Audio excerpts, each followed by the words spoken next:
Stock market లో invest చేసి మీ డబ్బులు డబుల్ చేసుకోవాలనుకుంటున్నారా? సుందరరామిరెడ్డి గారి లైవ్ సెమినార్ కి అటెండ్ అవ్వండి.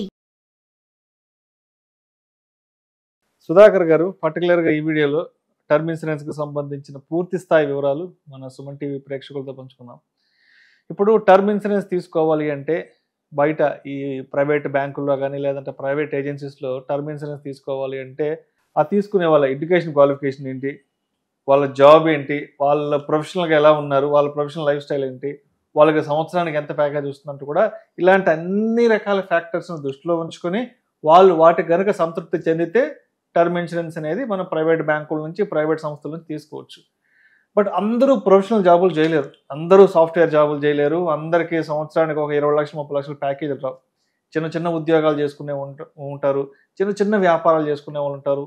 ఇప్పుడు రోడ్ సైడ్ పండ్ల వ్యాపారం చేసుకునే వాళ్ళు, పూల వ్యాపారం చేసుకునే వాళ్ళు, ఇట్లాంటి చిన్న చిన్న వ్యాపార వర్గాల వాళ్ళు ఉంటారు. కాబట్టి సో చిన్న ఆదాయం తక్కువ ఆదాయం ఉన్న వాళ్ళకు కూడా మరి ఎస్బీఐ లైఫ్ నుంచి ఏమన్నా టర్మ్ ఇన్సూరెన్స్ తీసుకునే మంచి అవకాశం ఏదైనా ఉందంటారా?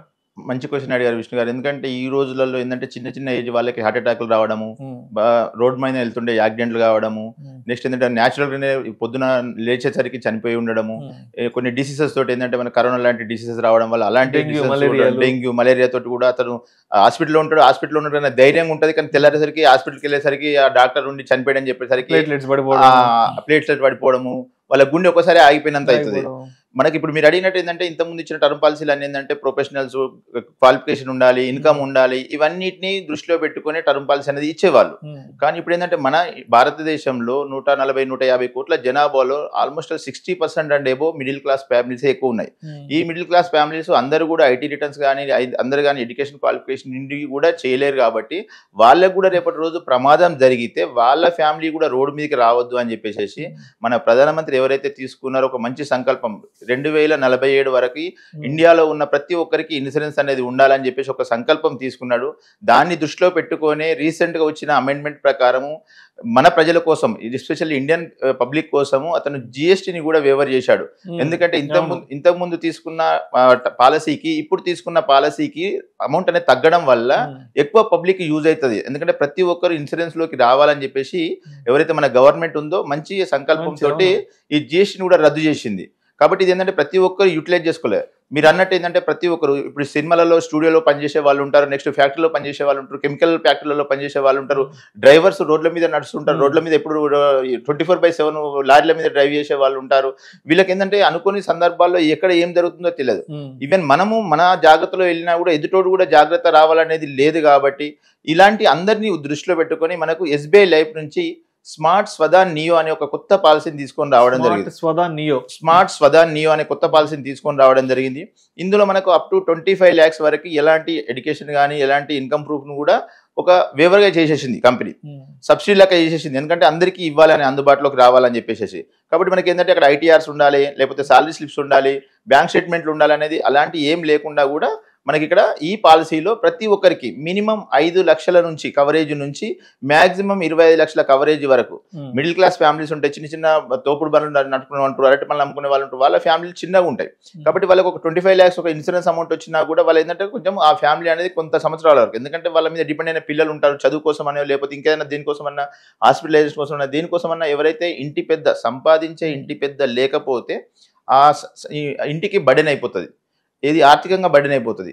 ఎంతో కొంత అమౌంట్ వచ్చిందంటే దాన్ని ఫిక్స్డ్ డిపాజిట్ చేయడమో లేకపోతే దాన్ని కొంత యూజ్ చేసుకోవడమో ఉండడం వల్ల వాళ్ళకు ఒక మంచి ఆర్థికంగా చనిపోయిన మనిషిని తీసుకురాలేము, కానీ మనిషి ఉంటే ఎలా అంటే సంపాదించి ఇంటికి ఇచ్చేవాడో అలా ఈ పాలసీ అనేది వాళ్ళు యూటిలైజ్ చేసుకోవడం జరుగుతుంది. కాబట్టి ఏంటంటే ఎవరైనా మిడిల్ క్లాస్ ఫ్యామిలీస్ కానీ చిన్న చిన్న ఇన్కమ్ ఉన్న వాళ్ళు, సార్ పెద్దగా ఉన్న వాళ్ళు, హై లెవెల్ ఇన్కమ్ ఉన్న వాళ్ళు, వాళ్ళు ఎక్కడో సేవింగ్ చేసుకుంటారు, వాళ్ళ ఫ్యామిలీలు ఎలాగైనా బతకగలుగుతాయి. కానీ ఇక్కడ మనం ఆలోచించాల్సిందంటే middle class families, lower middle class, చిన్న ఆదాయం ఉన్న వాళ్ళు ఖచ్చితంగా ఇలాంటి పాలసీని చూజ్ చేసుకోవాలి. ఇక్కడ ఇలాంటి పాలసీలు ఉండడం వల్ల రేపటి రోజు మన ఆర్థికంగా ఫ్యామిలీ అనేది కాకుండా ఇబ్బంది కాకుండా ఉంటుంది. సో ఇప్పుడు దీనికి సంబంధించి ఏజ్ క్రైటీరియా ఎంతవరకు ఉంటుంది?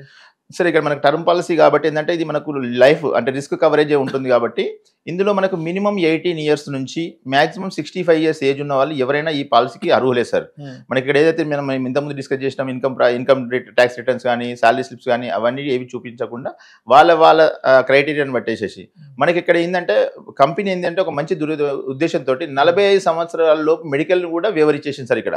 అంటే ఎలాంటి మెడికల్ టెస్టులు లేకుండా కూడా మనకి ఈ పాలసీని తీసుకోవచ్చు. కాబట్టి మనకి ఏంటంటే ఎవరైనా కూడా 18 years, ఎందుకంటే 18 years లో మేజర్ అవుతారు. కొన్ని ఫ్యామిలీలో 18 years నుంచే సంపాదన అనేది స్టార్ట్ అయిపోతుంది.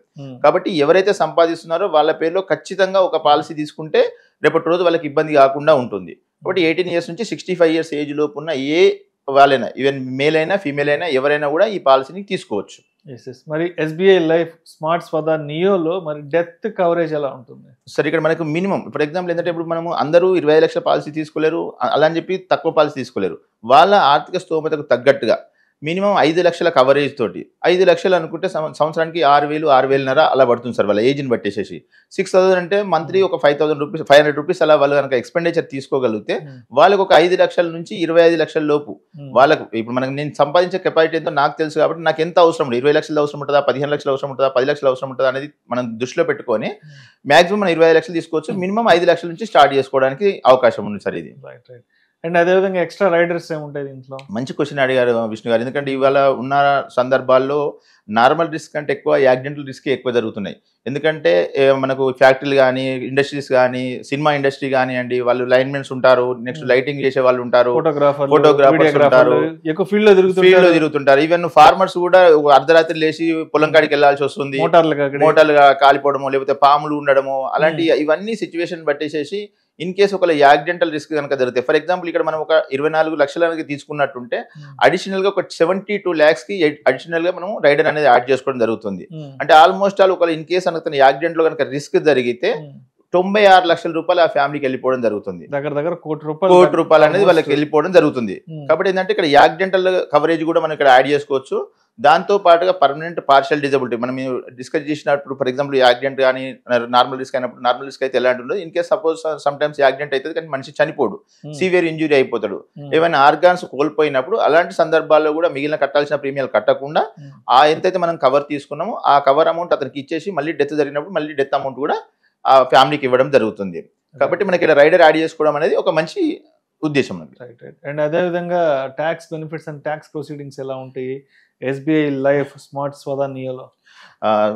మంచి క్వశ్చన్ అడిగారు. ఎందుకంటే ప్రతి ఒక్కరు ఏంటంటే సేవ్ చేసుకోవాలనే ఉద్దేశంతో ఉంటారు కాబట్టి వాళ్ళు ఏదైతే అమౌంట్ పే చేస్తున్నారో దాన్ని కూడా మనం సెక్షన్ 80Cలో చూపించుకోవచ్చు. సెక్షన్ 80Cతో పాటు రేపటి రోజు ఏమైనా డెత్ క్లెయిమ్ వచ్చినప్పుడు ఆ డెత్ క్లెయిమ్ను కూడా వాళ్ళు ఎలాంటి ట్యాక్స్ పే చేయాల్సిన అవసరం లేదు. రెండోది ఇందులో ఉన్నాక ఇంకొక బ్యూటీ ఏంటంటే సార్ ఇక్కడ మనం డిస్కస్ చేసుకోవాల్సింది ఫర్ ఎగ్జాంపుల్ కస్టమర్ ఒక 15 సంవత్సరాలు పే చేసిండు అనుకుందాం, 5,000 రూపాయలు వచ్చింది ఫర్ యానమ్, 75,000 రూపీస్ అతను పే చేస్తాడు ఇయర్లీ. 15 సంవత్సరాలకి 75,000 రూపాయలు పే చేసిన అమౌంట్ అతనికి మనము రిస్క్ కవరేజ్ ఏదైతే ఉందో 75 years వరకు ఇస్తాము. ఇన్ కేస్ ఏదన్నా ఆ టైంలో మనిషి చనిపోకపోతే అతను కట్టిన డబ్బులు కూడా రిటర్న్ చేయడం జరుగుతుంది. డెత్ జరిగితేనేమో డెత్ క్లెయిమ్ ఇస్తాము, డెత్ జరగని పక్షంలో కూడా అతను ఏదైతే అమౌంట్ పే చేశాడో కంపెనీకి మొత్తం అమౌంట్ వాపస్ ఇవ్వడం జరుగుతుంది. కాబట్టి ఇక్కడ ఏంటంటే మనం ఒక గల్లగురి అంటాం కదా సార్, కిడ్డీ బ్యాంక్ అలాంటిది అన్నట్టు ఇది. ఎందుకంటే ఉంటేనేమో కిడ్డీ బ్యాంక్ లో ఉంటుంది అమౌంట్, ఒకవేళ కిడ్డీ బ్యాంక్ కనుక బదులైంది అనుకోండి ఇన్సూరెన్స్ అమౌంట్ అనేది ఆ ఫ్యామిలీకి ఇవ్వడం జరుగుతుంది. జస్ట్ మనం ఒక సేవింగ్ అకౌంట్ లో పెట్టుకున్నట్టు అనుకోండి, ఇవాళ ప్రతి ఒక్కరు 5,000-6,000 రూపాయలు 10,000 రూపాయలు సేవింగ్ అకౌంట్ లో ఉంటుంది. అదే ఇక్కడ పెట్టుకునే అమౌంట్ అక్కడ ఇన్సూరెన్స్ లో కట్టుకుంటే ఒక 25 లక్షల ఇన్సూరెన్స్ కవర్ అనేది వాళ్ళకి ఇవ్వడం జరుగుతుంది. కాబట్టి ప్రతి ఒక్కరు ఏంటంటే ఈ పాలసీ గురించి ఆలోచించండి. మిడిల్ క్లాస్ ఫ్యామిలీస్కి ఖచ్చితంగా ఇలాంటి ఫ్యామిలీస్ ఉండాల్సిందే. ప్రతి ఒక్కరు ఎలాంటి జాబ్ చేసేటోళ్ళైనా ఎవరైనా కూడా ఈ పాలసీ తీసుకోవచ్చు. కాబట్టి ప్రతి ఒక్కరు దీని మీద కొంచెం శ్రద్ధ చూపించేసి ఎస్పెషల్లీ రిస్కీ జాబ్ చేసే వాళ్ళు ఖచ్చితంగా ఉండాలని నేను కోరుకుంటున్నాను సార్. సో మరి SBI లైఫ్ టర్మ్ స్మార్ట్ స్వదా నియోకి సంబంధించి రెగ్యులర్గా ఎవరైనా కాల్ చేసినప్పుడు లేదంటే బయట మిమ్మల్ని కలిసినప్పుడు తరచుగా అడిగే కామన్ క్వశ్చన్స్ ఏ ఉంటాయి? రెగ్యులర్గా వాళ్ళు మనకు అడిగేటప్పుడు ఏంటంటే సార్ ఇది నేను తీసుకోవచ్చా, నాకు ఎలిజిబిలిటీ ఉందా, నేను ఎంతవరకు తీసుకోవచ్చు, ఎంత కవర్ నాకు వస్తుంది అని చెప్పేసి వాళ్ళు రెగ్యులర్గా అడగడం జరుగుతుంది. మనం ఇమీడియట్గా ఏంటంటే వాళ్ళ డేట్ ఆఫ్ బర్త్ పెట్టేసి మనకి ప్రీమియం అనేది క్యాలిక్యులేట్ అవుతుంది. ఎవరైతే చిన్న ఏజ్ ఉన్న వాళ్ళకు తక్కువ ప్రీమియం వస్తుంది, కొంచెం ఏజ్ ఎక్కువ ఉన్న వాళ్ళకి కొంచెం ఎక్కువ ప్రీమియం వస్తుంది. రెండోది ఎక్కువ వచ్చినా తక్కువ వచ్చినా కూడా మనకు ఉన్న అడ్వాంటేజ్ ఏంటంటే మనం ఎంతైతే ప్రీమియం పే చేసినా ఆ ప్రీమియం అంతా వాపస్ వస్తుంది. కాబట్టి మనం ఏంటంటే ప్రీమియం తక్కువ వచ్చినా ఎక్కువ వచ్చినా కూడా ఆలోచించకుండా ఫస్ట్ మనం ప్రీమియంలోకి ఎంటర్ అవ్వడమే బెటర్. మంచి ఉద్దేశం. Thank you sir, thank you so much Sudhakar గారు. థ్యాంక్ యూ అండి, థ్యాంక్ యూ విష్ణు గారు.